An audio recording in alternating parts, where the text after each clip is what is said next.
mən bu nəticəyə çatmışam, bu 4-5 il ərzindəki praktikamda görmüşəm bunu. İnsanlar ki, yaşayırlar ailədə, onların ki, beyinlərində bir strateji olur, onlara uyğun olmayan da ailə, yavaş-yavaş qarşılarından soyulurlar.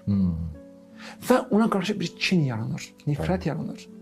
Təbii ki, bir insan, məsələn, həyat yoldaşına qarşı nifrəti varsa, kini varsa, təbii ki, ona qarşı aqressiv olacaq. Bəli, dafiyə hissi yaranır. Bəli. Məsələn, eyni sözü anası da deyir, atası da deyir, qıcıqlanmır bu insan. Bəli.